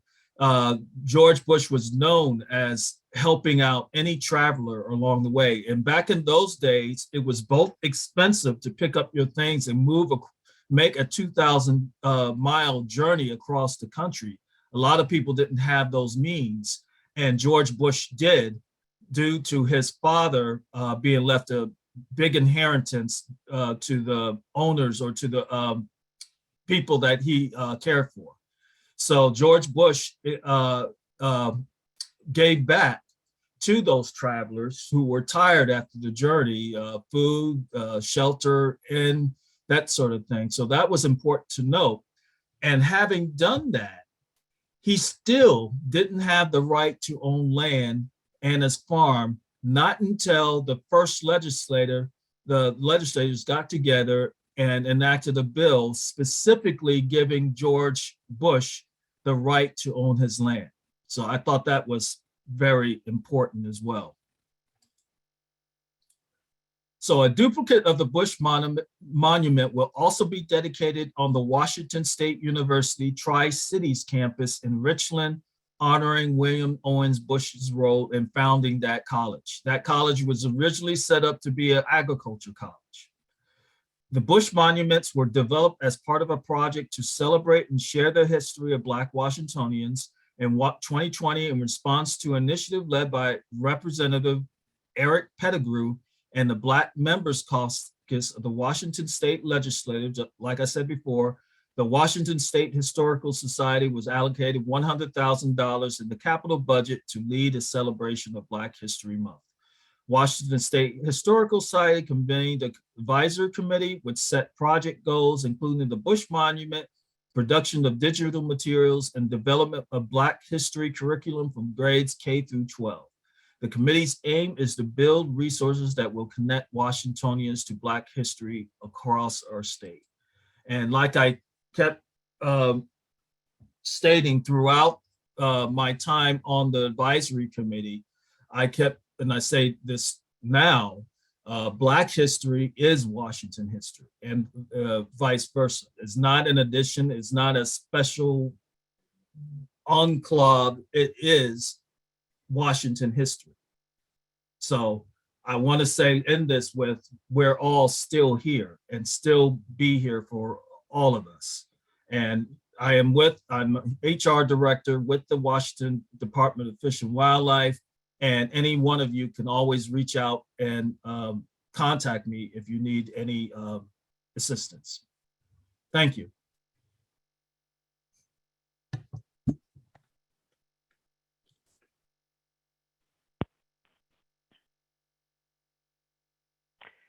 Thank you so much for sharing with us, Lonnie.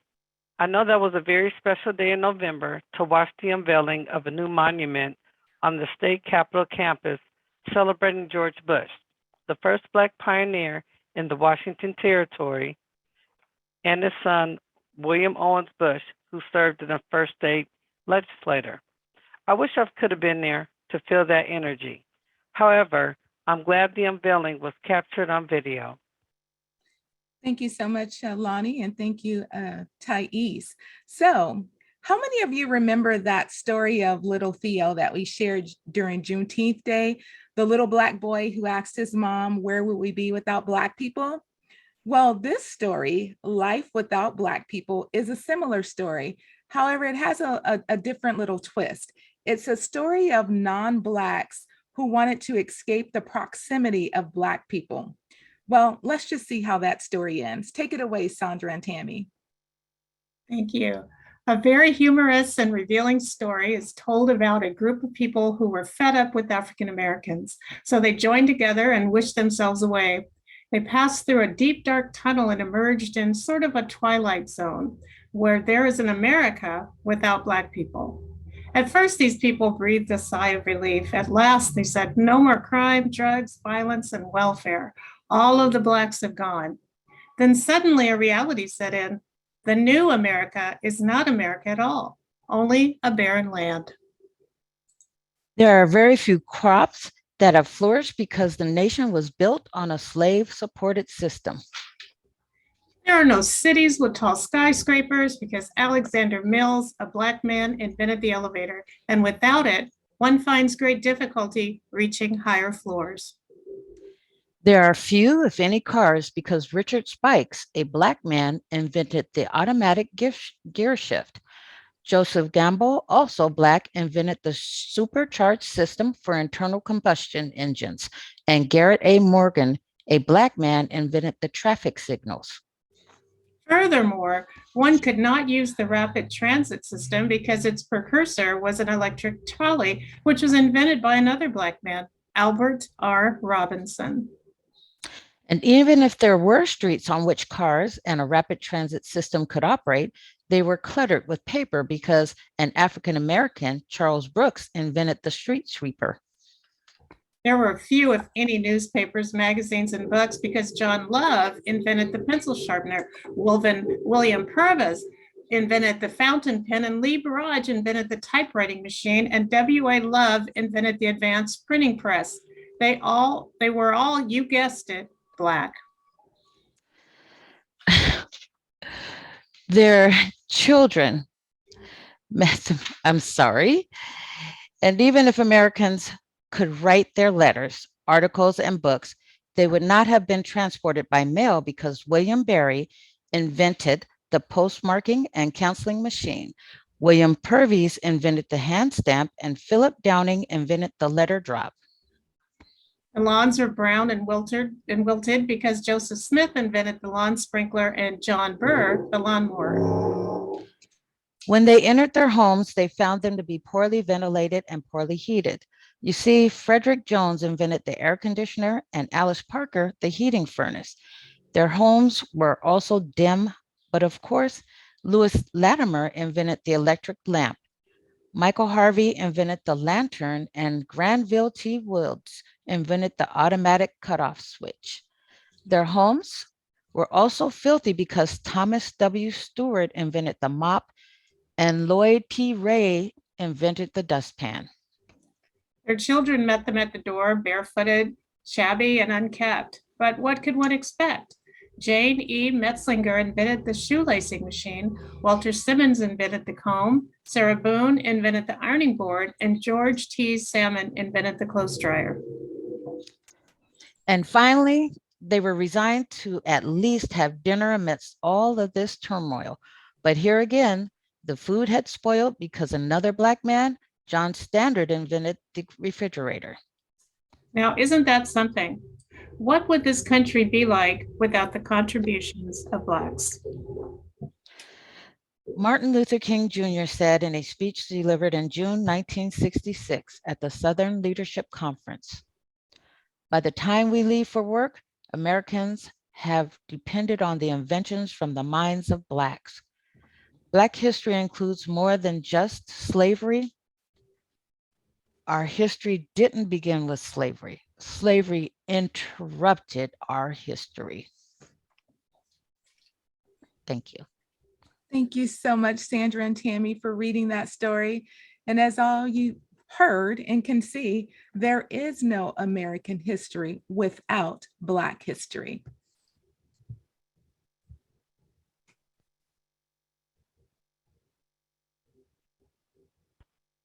Now, for a very important part of our celebration, and that is to honor and celebrate those gone before us. We're going to turn it over to Lisa as we pay tribute to Black lives well lived and worth remembering. Thank you, Thais. Good morning, Build family, friends, and allies. Again, I'm Lisa Gomez, and I'm so happy to present our in memoriam. In preparing this compilation of names and beautiful Black and brown faces we're about to see, I realized something. Whether the person was in the field of law, activism, sports, education, politics, or entertainment, they all had something in common: the drive and determination to do their it. I realized that's the only difference between us and these bright spirits that we're going to honor today. So whatever your it is, do that. Keep working at it and strive to better it. Be a Mr. Craven in your own community. Be a George Bush. We may not realize how powerful that continued, consistent action can be for those fortunate enough to witness our lives and remember us after we're gone. I also want to say that this year, it seemed like we lost many to the issues that plague our community, like we've discussed here today. One name is too many to lose to mental health issues like addiction, PTSD, depression, anxiety, and suicidal ideation. I saw at one point 238 people in this meeting, and statistics tell me that someone here is struggling in silence. So to that 1 or 2 or 10 or 20 people here with us, please know that your presence is truly a gift, even if your mind doesn't allow you to believe that right now.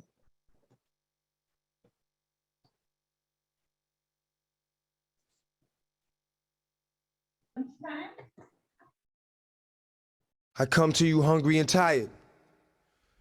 You give me food, let me sleep. I come to you weak. You give me strength, and that's deep. You call me a sheep and lead me to green pastures, only asking that I keep the focus in between the chapters. You give me the word and only ask that I interpret, and give me the eyes that I may recognize the serpent. You know I ain't perfect, but you'd like me to try. Unlike the devil who just wants me to lie till I die. Lord, why is it that I go through so much pain? All I saw was black. All I felt was rain. I come to you because it's you who knows. You showed me that everything was black because my eyes were closed. You gave me the light and let me bask in your glory. So it was only right that when you asked for this story, I put it together to do our dogs some good.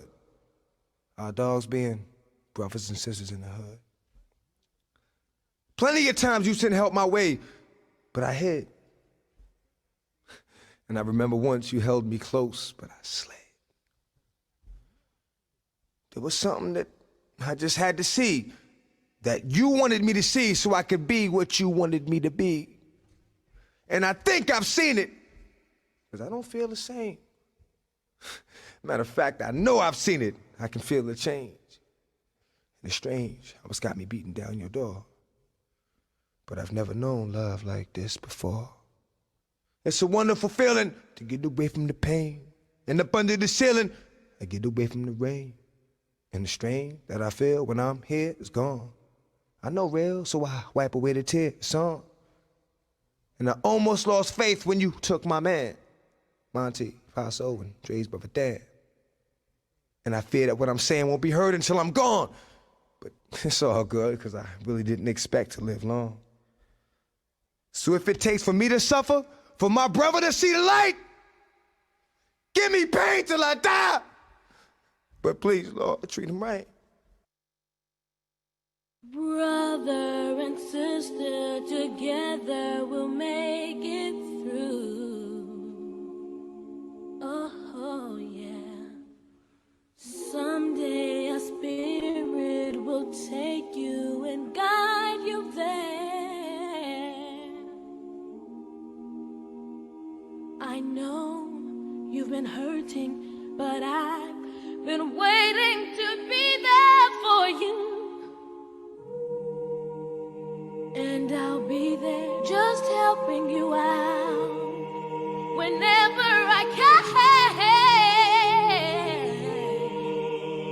Everybody's free. Everybody's free. Oh, yeah, yeah. Everybody's free. Everybody's free. Oh, yeah. To be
I'd never known love like this before.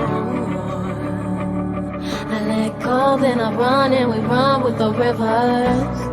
You help me fly, you give me life.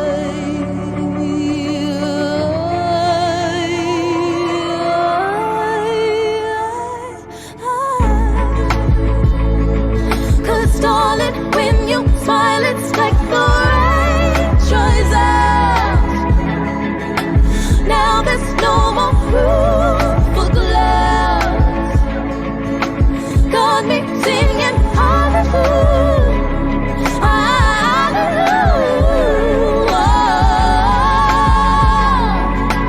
When you hold my hand, it just reminds me how there's still cool people in the world.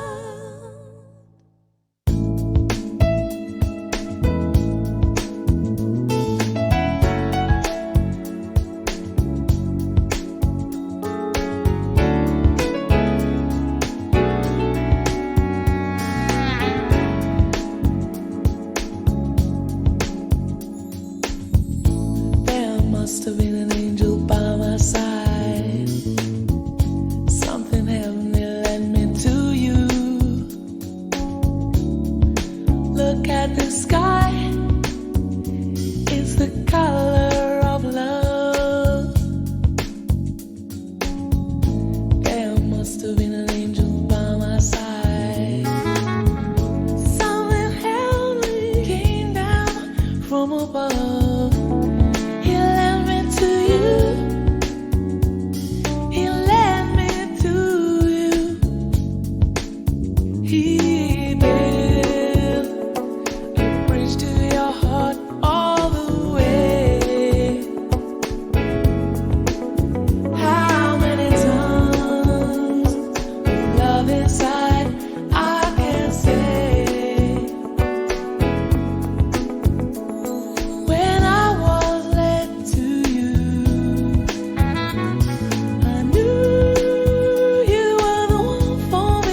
leap of joy, delicate one.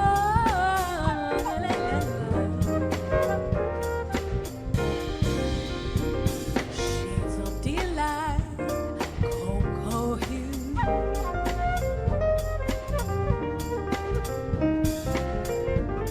Rich as the night, afro blue.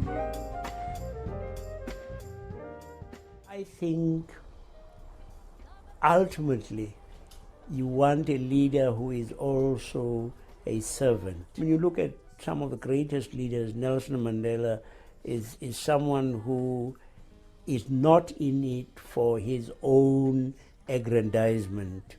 He leads on behalf of, for the sake of. That is one. And it almost always is that the great leader will show just how he is or she is a leader for the sake of the land by suffering.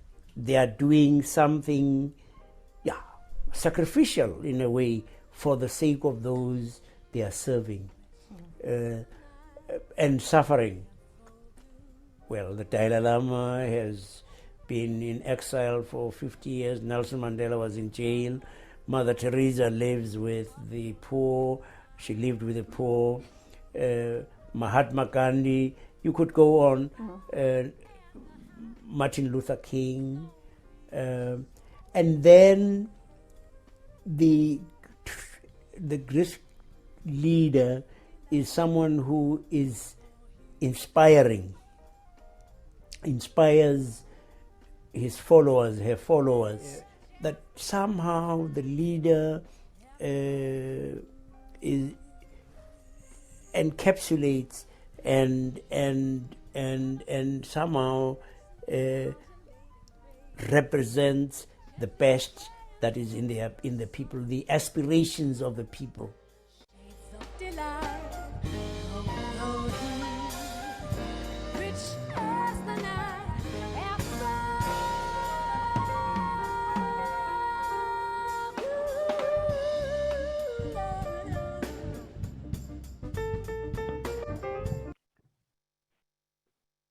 Okay, what a beautiful tribute. And let's show some love to everyone who commented in the chat, and especially to Hunter. And thank you, Lisa, so much for the beautiful compilation. Thank you, Lisa. That was absolutely beautiful. So, to our allies, thank you so much for attending our event today and joining us during our Black History celebration. Altavia and Truth will read our message to you. Thank you, Charlene. To our allies, every country has parts of their past that they're not proud of or would rather forget. It takes courage to face the past, to bring in light.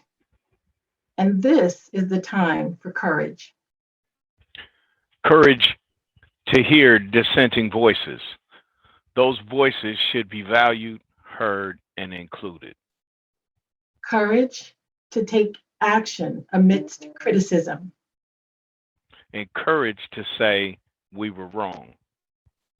Courage to act and act now. Also, courage to believe that things can be better. We cannot change the past, but we can change our blindness to the past.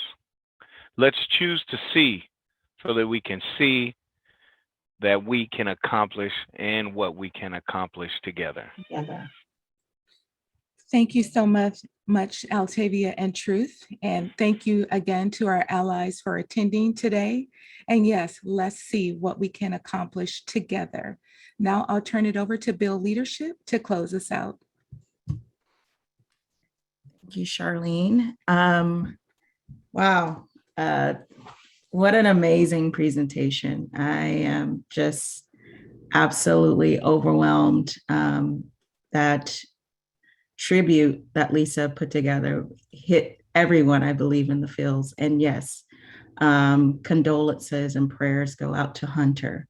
I learned so much today. And as always, I'm prouder than ever to be Black. Thank you to the MCs, Charlene and Thais, our producers, Tony and Devon, History and Activities, as well as the host of speakers and presenters. And of course, thank you all for attending. Just a quick reminder to our participants, there will be resources from today's program that will be added to our website for your viewing pleasure and learning.